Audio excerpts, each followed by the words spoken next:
Myself, Mohammad Aftab Amir. I am studying medicine at International University of Kyrgyzstan. आज मैं आपको बताऊंगा how to get medical residency in Luxembourg. Luxembourg country के बारे में आपने बहुत कम सुना होगा। इसके बारे में आपको बताता हूँ कि इसके बारे में डिस्कस करना क्यों लाजमी है या मैंने क्यों चूज़ किया इस टॉपिक को। लग्जमबर्ग कंट्री जोग्राफिकली लोकेटेड है। इसके एक साइड पे जर्मनी है, एक साइड पे बेल्जियम है और एक साइड पे फ्रांस है। इसका मतलब है कि यहाँ पे 3 लैंग्वेजेस बोली जाती हैं। पहले तो इंग्लिश, फ्रेंच और जर्मन यानी कि डच लैंग्वेज। तो मेनली यहाँ पे तकरीबन 100 से ज़्यादा कंट्रीज़ के नेशंस के जो लोग हैं वो यहाँ पे आके बसे हुए हैं। तो ज़्यादातर लोग इंग्लिश भी बोलते हैं, लेकिन फ्रेंच और जर्मन इनकी ऑफिशियल लैंग्वेज है। तो इस कंट्री में अगर कोई स्पेशलाइजेशन करना चाहे तो उसका क्या क्राइटेरिया रिक्वायरमेंट्स हैं, तो अपने MBBS के बाद स्टूडेंट्स यहाँ जाना चाहें वो भी मैं बताऊँगा। उससे पहले मैं बताऊँ कि पूरी दुनिया में सबसे ज़्यादा जो डॉक्टर्स को पे मिलती है वो इस कंट्री में दी जाती है। स्पेशलाइजेशन में जो PG में पे देते हैं डॉक्टर्स को, कंसल्टेंट को, प्रैक्टिशनर्स को। दूसरी बात ये कि इस मुल्क में पब्लिक ट्रांसपोर्ट फ्री है, बाई ट्रेन, बाई बसेस। आप फ्रीली कहीं भी जा सकते हैं पूरे मुल्क में। हर इंटरनेशनल्स के लिए भी और नेशनल्स के लिए भी पब्लिक ट्रांसपोर्ट फ्री है। उसके अलावा पहली बात बताई कि मैंने सबसे ज़्यादा सैलरी दी जाती है। उसके बाद इस रेजिडेंसी जब आप यानी स्पेशलाइजेशन जब क्लियर कर लेते हो तब आपको इधर रेजिडेंसी मिल जाती है, क्लियर हो जाती है और आपको पासपोर्ट मिलता है। इस मुल्क का पासपोर्ट दुनिया के टॉप 5 पासपोर्ट में आता है। आप इस पासपोर्ट के थ्रू किसी भी और मुल्क में जा सकते हो फिर, और उसकी बहुत ज़्यादा वर्थ है। तो उसके बारे में आपको मैं बताता हूँ कि इसकी क्या।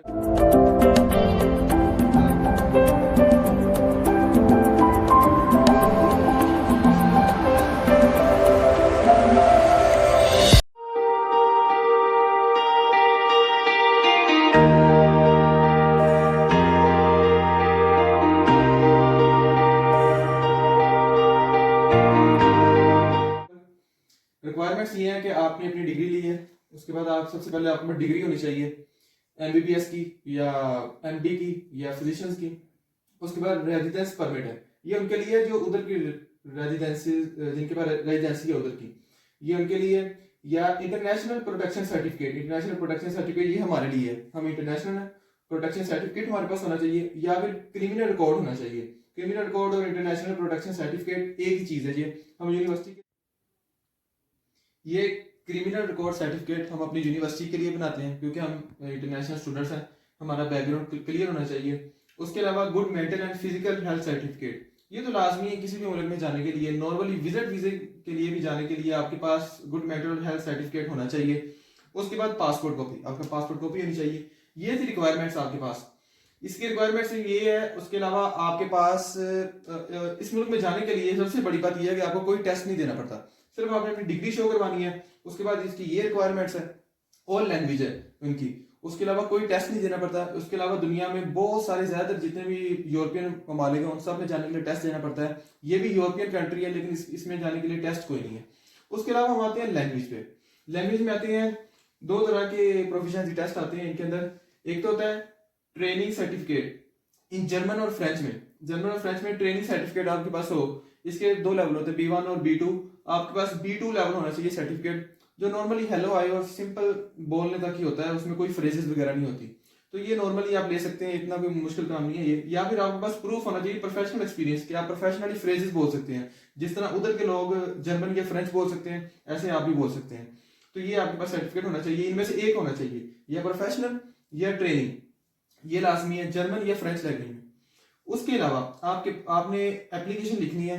इसका जिस पोर्टल पे ये सारा कुछ करना है, अपना डेटा वगैरह देना है, फॉर्म फिल करना है, वो सब मैं आपको लिंक डिस्क्रिप्शन में लिंक मिल जाएगा। उधर जाके आपने सारा कुछ, नीचे फॉर्म भी आएगा, उसको फिल करना है, कहाँ पे उसको अपलोड करना है और किस तरह उसका रिस्पॉन्स आएगा, वो सारा आपको डिस्क्रिप्शन में मिल जाएगा, वो मैं आपको बता दूंगा। उसके बाद एप्लीकेशन लिखनी है कि मैं लग्जमबर्ग में एज ए मेडिकल रेजिडेंसी के लिए अप्लाई करना चाह रहा हूँ। मेरे पास डिग्री है, मैं इस मुल्क से पढ़ा हूँ और मैंने आगे यहाँ पे वर्क करना चाह रहा हूँ। तो ये आप लिखेंगे। उसके बाद फिल अप फॉर्म, जो फॉर्म होगा वो आपने फिल करना है। सारी बात उसके अंदर आपका सारा डाटा होगा, आपके पास का, आपके प्रेजेंट का। उसके बाद 3 to 4 वीक्स प्रोसेसिंग। जब आप एप्लीकेशन अप्लाई कर देते हो इस चीज़ के लिए तो वो तकरीबन 1 मंथ लेता है, 1 से 1.5 मंथ तक वो प्रोसेसिंग के लिए होगा। उसके बाद उनके मेडिकल बोर्ड को हो जाती है ड्यूरिंग। उसके बाद जब आप चले जाते हो लग्जमबर्ग में, आपकी एप्लीकेशन एक्सेप्ट हो जाती है, एज अ प्रैक्टिशनर आप वर्क करना स्टार्ट कर देते हो, PG करनी स्टार्ट कर देते हो, तो आपको टैक्स पे करना पड़ता है क्योंकि आप इंटरनेशनल स्टूडेंट हो। आपको 450 यूरोस हर मंथ टैक्स पे करना पड़ता है, जब तक आपको रेजिडेंसी नहीं मिल जाती उधर की। जब रेजिडेंसी मिल जाती है फिर आप उधर की रेजिडेंस हो जाते हो, फिर आपको ये टैक्स पे करने की जरूरत नहीं है। उसके बाद मैं आपको सैलरी बताता हूँ उधर की।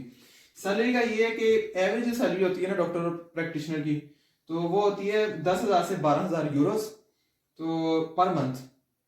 तो इसे आप पर एनम भी काउंट कर सकते हैं। और जो मैक्सिमम होती है यानी हाई रैंक के डॉक्टर्स होते हैं, जो कुछ ऐसी फील्ड होती हैं, तो उस हिसाब से उनकी होती है 15,000 से 20,000 यूरोस। तो ये मैक्सिमम सैलरी है और एवरेज सैलरी मैंने आपको बता दी। और हर हर साल उनकी जो सैलरी बढ़ती है ना, वो 12 से 15% सैलरी बढ़ती है उनकी। तो इसलिए मैंने बताया कि पूरी दुनिया में सबसे ज़्यादा सैलरीज लक्समबर्ग में दी जाती हैं। और उसके अलावा इस मुल्क में रेजिडेंसी के लिए जाने के लिए कोई भी टेस्ट देने की जरूरत नहीं है आपको। सिर्फ ये रिक्वायरमेंट्स हैं और ये इसकी क्राइटेरिया सारा जो आपने फिल करना है। उसके अलावा आपको मैं डिस्क्रिप्शन में लिंक दे दूंगा जहाँ पे आपने फॉर्म फिल करना है, जहाँ पे आपने उन्हें बताना है कि एप्लीकेशन लिखनी है, उसमें अपना सारा बायोडाटा बताना है। उसके बाद आपने वेट करना है अपनी एप्लीकेशन की प्रोसेसिंग का। ये आपने टैक्स पे करना है सिर्फ। तो ये आपकी रिक्वायरमेंट्स हैं, ये सर्टिफिकेट है। उसके अलावा ये वो मुल्क है जहाँ पे मैंने बताया कि लोकल पब्लिक ट्रांसपोर्ट भी फ्री है। इसका पासपोर्ट बहुत स्ट्रॉन्ग है, टॉप 5 पासपोर्ट्स में आता है दुनिया के। और दुनिया के रिचेस्ट कंट्री में शुमार होता है लग्जमबर्ग का। सबसे ज़्यादा सैलरीज भी इधर ही दी जाती हैं।